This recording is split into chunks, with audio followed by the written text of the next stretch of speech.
ਹੁਣ ਆਪਾਂ ਪੜਾਂਗੇ ideal voltage and current source ਕਿਹੜੇ ਹੁੰਦੇ ਆ। ਆਈਡੀਅਲ ਵੋਲਟੇਜ ਸੋਰਸ ਉਹ ਸੋਰਸ ਹੁੰਦਾ ਜਿਹਦਾ ਇੰਟਰਨਲ ਰੈਜ਼ਿਸਟੈਂਸ 0 ਹੋਵੇ। ਜੇ ਤਾਂ ਆਪਾਂ ਡੀਸੀ ਇਨਪੁਟ ਦੇ ਰਹੇ ਡੀਸੀ ਸਪਲਾਈ ਆ ਉਸ ਕੇਸ 'ਚ 0 ਰੈਜ਼ਿਸਟੈਂਸ ਹੋਣਾ ਚਾਹੀਦਾ। ਜੇ ਏਸੀ ਸਪਲਾਈ ਹੈ ਆਪਣੀ ਤਾਂ 0 ਇੰਪੀਡੈਂਸ ਹੋਣਾ ਚਾਹੀਦਾ। ਰੈਜ਼ਿਸਟੈਂਸ ਨੂੰ ਏਸੀ ਦੇ ਕੇਸ ਦੇ ਵਿੱਚ ਇੰਪੀਡੈਂਸ ਕਹਿੰਦੇ ਆ। ਇਸ ਦੇ ਕੇਸ ਦੇ ਵਿੱਚ ਅਗਰ 0 ਰੈਜ਼ਿਸਟੈਂਸ ਹੈਗਾ ਸੋਰਸ ਦਾ ਤਾਂ ਟਰਮੀਨਲ ਵੋਲਟੇਜ ਹੈ ਜਿਹੜੀ ਸੇਮ ਰਹੇਗੀ, ਚਾਹੇ ਕਿ ਤੁਸੀਂ ਲੋਡ ਰੈਜ਼ਿਸਟੈਂਸ ਵੱਧ ਲਗਾਓ ਜਾਂ ਘੱਟ ਲਗਾਓ, ਉਹਦੇ 'ਤੇ ਕੋਈ ਫਰਕ ਨਹੀਂ ਪੈਣਾ। ਇਸ ਨੂੰ ਸਮਝਣ ਲਈ ਆਪਾਂ ਥੋੜ੍ਹੇ ਜਿਹੇ ਫਾਰਮੂਲਾਜ਼ ਨੂੰ ਅੰਡਰਟੇਕ ਕਰਾਂਗੇ। ਇੱਕ ਸਾਡੇ ਇਲੈਕਟ੍ਰੋਨਿਕਸ ਦੇ ਵਿੱਚ ਲਾਅ ਹੁੰਦਾ ਹੈ ਕਿ ਵੋਲਟੇਜ ਜਿਹੜੀ ਹੈ ਨਾ that is equal to current multiply by resistance. Voltage ਜਿਹੜੀ ਹੈ ਡਾਇਰੈਕਟਲੀ ਪ੍ਰੋਪੋਰਸ਼ਨਲ ਹੁੰਦੀ ਹੈ to the current which is flowing through the circuit. ਜਿੰਨਾ ਕਰੰਟ ਜ਼ਿਆਦਾ ਫਲੋ ਕਰੂਗਾ ਉਨੀ ਹੀ ਵੋਲਟੇਜ ਹੁੰਦੀ ਹੈ। ਉਹਨੂੰ ਇੱਕ ਸਾਇੰਟਿਸਟ ਨੇ ਨਾਮ ਦਿੱਤਾ ਓਮਸ ਲਾ ਦਾ। ਵਿੱਚ ਆਰ ਲੱਗਿਆ ਹੁੰਦਾ। ਆਰ ਜਿਹੜਾ ਰੈਜ਼ਿਸਟੈਂਸ ਹੈ, ਜਿਵੇਂ ਕਿ ਕੋਈ ਆਪਾਂ ਤਾਰ ਲਿੱਤੀ, ਤਾਰ ਦੇ ਵਿੱਚ ਜਿੰਨਾ ਕਰੰਟ ਹੈਗਾ ਫਲੋ ਕਰ ਰਿਹਾ ਉਹਦੀ ਉਨੀ ਹੀ ਵੋਲਟੇਜ ਹੋਊਗੀ ਉਹਦੇ ਅਕਰੋਸ ਦਾ ਟਰਮੀਨਲ। ਜਿਹੜਾ ਆਰ ਹੈਗਾ ਉਹ ਹੋਇਆ ਰੈਜ਼ਿਸਟੈਂਸ ਆਫ ਦੀ ਵਾਇਰ। ਅਗਰ ਮੋਟੀ ਵਾਇਰ ਹੈ ਤਾਂ ਰੈਜ਼ਿਸਟੈਂਸ ਘੱਟ ਹੁੰਦਾ ਹੈ, ਜੇ ਪਤਲੀ ਵਾਇਰ ਹੈ ਤਾਂ ਰੈਜ਼ਿਸਟੈਂਸ ਜ਼ਿਆਦਾ ਹੁੰਦਾ ਹੈ। ਹੁਣ ਆਪਾਂ ਇਸ ਨੂੰ ਸਮਝਾਂਗੇ ਕਿ ਇਹੀ ਚੀਜ਼ ਆਪਾਂ ਕਿਵੇਂ ਉਸ ਸਰਕਟ 'ਤੇ ਲਗਾਉਂਦੇ ਹਾਂ। ਆਈਡੀਅਲ ਵੋਲਟੇਜ ਸੋਰਸ ਨੂੰ ਸਮਝਣ ਲਈ ਆਪਾਂ ਇੱਕ ਉਹ ਫਾਰਮੂਲਾ ਲਵਾਂਗੇ ਜਿਹੜਾ ਇਲੈਕਟ੍ਰੋਨਿਕਸ 'ਚ ਕਾਫੀ ਪ੍ਰਸਿੱਧ ਹੁੰਦਾ ਹੈ, ਉਹ ਬਾਰ-ਬਾਰ ਯੂਜ਼ ਹੁੰਦਾ। ਉਹ ਹੈਗਾ voltage is equal to current multiply by resistance. That is ਕਿਸੇ ਵੀ ਤਾਰ ਦੇ ਅੰਦਰ ਜਿਹੜਾ ਕਰੰਟ ਜਾ ਰਿਹਾ ਹੈ ਉਹਦੇ ਅਕਰੋਸ ਜਿਹੜੀ ਵੋਲਟੇਜ ਹੁੰਦੀ ਹੈ that is directly proportional. Voltage is directly proportional to the current flowing through the conductor. ਔਰ ਆਰ ਜਿਹੜਾ ਇਹ ਕਾਂਸਟੈਂਟ ਲੱਗ ਗਿਆ ਵਿੱਚ ਪ੍ਰੋਪੋਰਸ਼ਨਲਿਟੀ ਨੂੰ ਹਟਾਉਣ ਲਈ, ਤਾਂ ਆਰ ਜਿਹੜਾ ਰੈਜ਼ਿਸਟੈਂਸ ਆਫ ਵਾਇਰ ਹੋ ਗਿਆ। ਰੈਜ਼ਿਸਟੈਂਸ ਵਾਇਰ ਦਾ ਜਿਹੜੀ ਮੋਟੀ ਵਾਇਰ ਹੁੰਦੀ ਹੈ ਉਹਦਾ ਘੱਟ ਹੁੰਦਾ ਅਤੇ ਪਤਲੀ ਵਾਇਰ ਦਾ ਜ਼ਿਆਦਾ ਹੁੰਦਾ। ਹੁਣ ਇਸੇ ਫਾਰਮੂਲੇ ਨੂੰ ਆਪਾਂ ਇਹਦੇ ਵਿੱਚ ਸਟੱਡੀ ਕਰਾਂਗੇ ਕਿਵੇਂ ਅਪਲਾਈ ਹੁੰਦਾ। ਜਿਹੜੀ ਟਰਮੀਨਲ ਵੋਲਟੇਜ ਹੈ, ਆ ਜਿਹੜੀ ਟਰਮੀਨਲ ਵੋਲਟੇਜ ਆ ਜਿਹੜੀ ਵੋਲਟੇਜ ਹੈਗੀ ਹੈ ਉਹ ਤਾਂ ਸੋਰਸ ਦੀ ਵੋਲਟੇਜ ਹੈ। ਇਸ ਪਾਸੇ ਅਸੀਂ ਡੀਸੀ ਸੋਰਸ ਦਿਖਾਇਆ ਹੋਇਆ, ਇਸ ਪਾਸੇ ਅਸੀਂ ਏਸੀ ਸੋਰਸ ਦਿਖਾਇਆ। ਡੀਸੀ ਸੋਰਸ ਦੇ ਵਿੱਚ ਟਰਮੀਨਲ ਵੋਲਟੇਜ ਜਿਹੜੀ ਹੈ V is equal to IR current into R। ਆਹ ਵਾਲਾ R ਤਾਂ ਇੱਥੇ R ਹੀ ਲੱਗ ਗਿਆ। ਜਿਹੜਾ ਕਰੰਟ ਹੈ, ਕਰੰਟ ਕਿੰਨਾ ਹੋਏਗਾ ਇਹਦੇ ਅੰਦਰ E ਵੋਲਟੇਜ ਕਰੰਟ ਹੁੰਦਾ, ਵੋਲਟੇਜ ਡਿਵਾਈਡਡ ਬਾय ਰੈਜ਼ਿਸਟੈਂਸ। ਆਪਾਂ ਇਹਦੇ ਤੋਂ ਕਰੰਟ ਕੱਢਾਂਗੇ ਤਾਂ ਵੋਲਟੇਜ ਡਿਵਾਈਡਡ ਬਾय ਰੈਜ਼ਿਸਟੈਂਸ ਆ ਗਿਆ। ਤਾਂ ਵੋਲਟੇਜ ਕਿੰਨੀ ਆ ਰਹੀ ਹੈ E, ਤੇ ਰੈਜ਼ਿਸਟੈਂਸ ਕਿੰਨਾ ਆ ਰਿਹਾ, ਰੈਜ਼ਿਸਟੈਂਸ ਹੁੰਦਾ R ਪਲਸ R, ਯਾਨੀ ਕਿ ਜਿਹੜਾ ਲੋਡ ਲਗਾਇਆ ਉਹਦਾ ਰੈਜ਼ਿਸਟੈਂਸ ਪਲਸ ਇਹਦਾ ਇੰਟਰਨਲ ਰੈਜ਼ਿਸਟੈਂਸ। ਇਹਦਾ ਇੰਟਰਨਲ ਰੈਜ਼ਿਸਟੈਂਸ ਆਪਾਂ ਸਮਾਲ r ਲਿੱਤਾ ਹੈ ਤੇ ਲੋਡ ਦਾ ਰੈਜ਼ਿਸਟੈਂਸ ਅਸੀਂ r ਲਿੱਤਾ ਹੈ। ਤਾਂ ਕਰੰਟ ਕਿੰਨਾ ਹੋ ਗਿਆ E divided by R plus R। ਇਹ ਕਰੰਟ ਦੀ ਥਾਂ 'ਤੇ ਹੋ ਗਿਆ ਤੇ R ਦਾ R ਰਹਿ ਗਿਆ। ਨੈਕਸਟ ਆਪਾਂ ਕਿਸੇ ਵੀ ਮੈਥਮੈਟੀਕਲ ਇਕੁਏਸ਼ਨ 'ਚ ਕਿਸੇ ਵੀ ਨਿਊਮਰੇਟਰ ਤੇ ਡਿਨੋਮੀਨੇਟਰ ਨੂੰ ਆਪਾਂ ਸੇਮ ਚੀਜ਼ ਨਾਲ ਡਿਵਾਈਡ ਕਰ ਸਕਦੇ ਹਾਂ।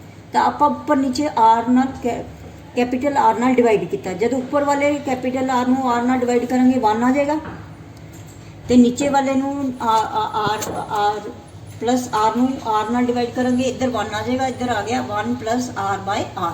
ਸੋ ਆਪਣੀ ਵੋਲਟੇਜ ਕਿੰਨੀ ਹੋਗੀ, ਟਰਮੀਨਲ ਵੋਲਟੇਜ ਕਿੰਨੀ ਹੋਗੀ, that is E divided by 1 plus small r divided by capital R। ਇਹ ਸਾਡੀ ਇੱਕ ਟਰਮੀਨਲ ਵੋਲਟੇਜ ਨਿਕਲੀ ਹੈ ਜਿਹਦੇ ਅੰਦਰ ਅਸੀਂ DC ਸੋਰਸ ਲਗਾਇਆ ਹੋਇਆ। ਆਪਾਂ ਇਹ ਏਸੀ ਸੋਰਸ ਦੀ ਗੱਲ ਨਹੀਂ ਕਰ ਸਕਦੇ ਇੱਥੇ, ਕਿਉਂਕਿ ਏਸੀ ਸੋਰਸ ਦੇ ਵਿੱਚ ਅਗਰ ਅਸੀਂ ਗੱਲ ਕਰਾਂਗੇ ਤਾਂ ਉਹਦੇ ਅੰਦਰ ਰੈਜ਼ਿਸਟੈਂਸ ਵਿਲ ਬੀ ਰੀਪਲੇਸਡ ਬਾय ਦਾ ਇੰਪੀਡੈਂਸ। ਆਪਾਂ ਉੱਥੇ ਇੰਪੀਡੈਂਸ ਦੀ ਗੱਲ ਕਰਾਂਗੇ, ਰੈਜ਼ਿਸਟੈਂਸ ਦੀ ਗੱਲ ਨਹੀਂ ਕਰ ਸਕਦੇ। ਆਪਾਂ ਸਿਰਫ ਇਸ ਸਰਕਟ ਦੀ ਗੱਲ ਕਰ ਸਕਦੇ ਹਾਂ। ਇਸ ਕੇਸ ਦੇ ਅੰਦਰ, ਇਸ ਐਕਸਪ੍ਰੈਸ਼ਨ ਦੇ ਅੰਦਰ ਅਗਰ R ਤੁਸੀਂ 0 ਪਾएंगे, 0 ਬਾਈ R 0 ਹੋ ਗਿਆ ਤੇ 0 ਪਲਸ 1 1 ਹੋ ਗਿਆ, ਤਾਂ ਟਰਮੀਨਲ ਵੋਲਟੇਜ ਕਿਹਦੇ ਬਰਾਬਰ ਹੋਗੀ, E ਦੇ ਬਰਾਬਰ। ਆਈਡੀਅਲ ਵੋਲਟੇਜ ਸੋਰਸ ਉਹ ਵਾਲਾ ਸੋਰਸ ਹੁੰਦਾ ਹੈ ਜਿਸ ਦੇ ਸੋਰਸ ਦੇ ਅੰਦਰ ਉਹਦਾ ਇੰਟਰਨਲ ਰੈਜ਼ਿਸਟੈਂਸ 0 ਹੁੰਦਾ। ਹੁਣ ਇਸ ਸਰਕਟ ਦੇ ਅੰਦਰ ਆਪਾਂ ਇੱਕ DC ਸੋਰਸ ਹੈਗਾ, ਰੈਜ਼ਿਸਟੈਂਸ ਹੈਗਾ, ਤੇ ਜਿਹੜਾ ਲੋਡ ਲੱਗਿਆ ਹੋਇਆ। ਕੋਈ ਵੀ ਸਰਕਟ ਹੋਵੇ ਉਹਦੇ ਅੰਦਰ ਇੱਕ ਸੋਰਸ ਹੁੰਦਾ, ਇੱਕ ਲੋਡ ਹੁੰਦਾ। ਅਗਰ ਆਈਡੀਅਲ ਵੋਲਟੇਜ ਸੋਰਸ ਹੈਗਾ ਉਸ ਦੇ ਅੰਦਰ ਕੋਈ ਵੀ ਡ੍ਰੌਪੇਜ ਨਹੀਂ ਹੋਏਗੀ, ਕਿਉਂਕਿ ਰੈਜ਼ਿਸਟੈਂਸ ਜਿਹੜਾ ਇਹਦਾ 0 ਹੋ ਜਾਏਗਾ। ਤਾਂ ਇਸ ਲਈ ਜਿਹੜੀ ਟਰਮੀਨਲ ਵੋਲਟੇਜ ਹੈ ਇਕੁਅਲ ਟੂ ਜਿਹੜੀ ਵੀ ਤੁਸੀਂ ਵੋਲਟੇਜ ਸਪਲਾਈ ਕਰ ਰਹੇ ਹੋ that will come across the load. ਤਾਂ ਜਿਹੜਾ ਸਿੱਧਾ ਗ੍ਰਾਫ ਹੈਗਾ ਇਹ ਆਈਡੀਅਲ ਦਾ ਹੈਗਾ। ਇਨ ਕੇਸ ਆਫ ਅਗਰ ਉਹ ਆਈਡੀਅਲ ਨਹੀਂ ਹੈ ਤਾਂ ਇਹਦਾ ਕੋਈ ਇੰਟਰਨਲ ਰੈਜ਼ਿਸਟੈਂਸ ਹੋਏਗਾ, ਕੁਝ ਡ੍ਰੌਪੇਜ ਹੋ ਜਾਏਗੀ। ਤਾਂ ਡ੍ਰੌਪ ਹੁੰਦੇ ਜਿਹੜਾ ਵੋਲਟੇਜ ਜਿਹੜੀ ਹੈ ਘੱਟ ਜਾਂਦੀ। ਹੁਣ ਆਪਾਂ ਇਸ ਕੇਸ 'ਚ ਪੜਾਂਗੇ ਆਈਡੀਅਲ ਕਰੰਟ ਸੋਰਸ ਕਿਹਨੂੰ ਕਹਿੰਦੇ ਆ। ਜਿਹੜਾ ਵੀ ਸਰਕਟ ਦੇ ਅੰਦਰ ਲੋਡ ਹੈ ਉਹ ਚੇਂਜ ਹੁੰਦਾ ਰਹਿੰਦਾ, ਕਦੀ ਤੁਸੀਂ ਫੈਨ ਲਗਾਉਣਾ ਹੈ, ਕਦੀ ਤੁਸੀਂ ਕੁਝ ਲਗਾਉਣਾ ਹੈ, ਕਦੀ ਕੁਝ ਲਗਾਉਣਾ ਹੈ। ਤਾਂ ਲੋਡ ਅਗਰ ਚੇਂਜ ਹੁੰਦਾ ਹੈ, ਆਈਡੀਅਲ ਕਰੰਟ ਸੋਰਸ 'ਚ ਉਹ ਸੋਰਸ ਆਈਡੀਅਲ ਮੰਨਿਆ ਜਾਂਦਾ ਹੈ ਜਿਹੜਾ ਕਿ ਕਾਂਸਟੈਂਟ ਕਰੰਟ ਸਪਲਾਈ ਕਰੇਗਾ ਟੂ ਦ ਲੋਡ, ਚਾਹੇ ਤੁਸੀਂ ਲੋਡ ਚੇਂਜ ਵੀ ਕਰ ਦੋਗੇ। ਠੀਕ ਹੈ, ਇਹ ਸੋਰਸ ਉਹ ਸੋਰਸ ਨੂੰ ਆਈਡੀਅਲ ਕਰੰਟ ਸੋਰਸ ਕਹਿੰਦੇ ਆ ਜਿਹੜਾ ਕਿ ਸੋਰਸ ਦਾ ਇੰਟਰਨਲ ਰੈਜ਼ਿਸਟੈਂਸ ਕਾਫੀ ਹਾਈ ਹੋਵੇ। जब कि असी आइडियल वोल्टेज सोर्स पढ़िया सी उहदे अंदर इंटरनल रेजिस्टेंस 0 होना चाहिए।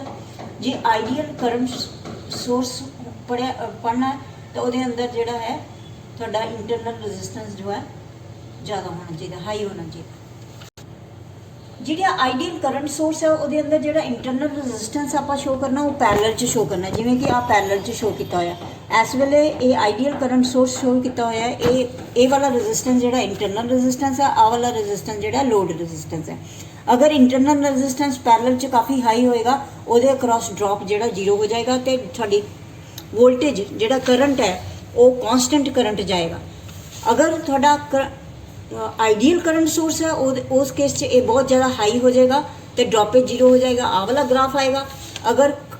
अगर थोड़ा इंटरनल रेजिस्टेंस जिहड़ा कि सोर्स का इंटरनल रेजिस्टेंस काफ़ी घट हैगा तो उस केस च ड्रॉपेज हो जाएगा तो ये सीधा आएगा।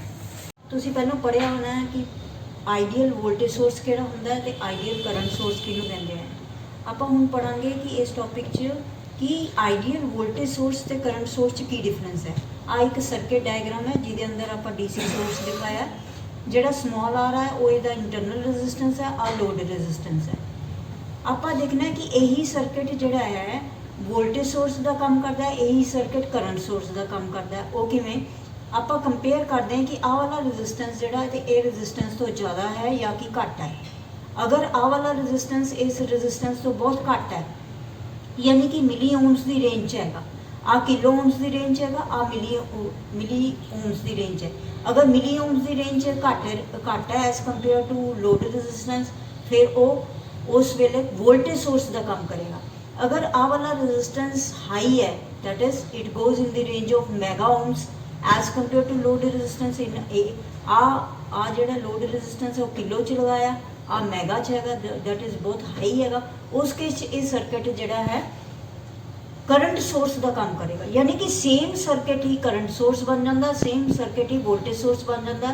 बस डिपेंड करता है कि ये डीसी सोर्स जिहड़ा आपां लगाया है ਉਹਦੇ ਨਾਲ ਜਿਹੜਾ ਉਹਦਾ ਇੰਟਰਨਲ ਰੈਜ਼ਿਸਟੈਂਸ ਉਹ ਘੱਟ ਹੈ as compared to load resistance ਜਾਂ ਕਿ ਵੱਧ ਹੈ। ਇਹਨੂੰ ਸਮਝਣ ਲਈ ਆਪਾਂ ਥੋੜੀ ਯੂਨਿਟਸ ਨੂੰ ਵੀ ਸਮਝਾਂਗੇ ਕਿ ਮਿਲੀ ਓਮਸ ਕਿਲੋ ਓਮਸ ਕਿਹਨੂੰ ਕਹਿੰਦੇ ਆ।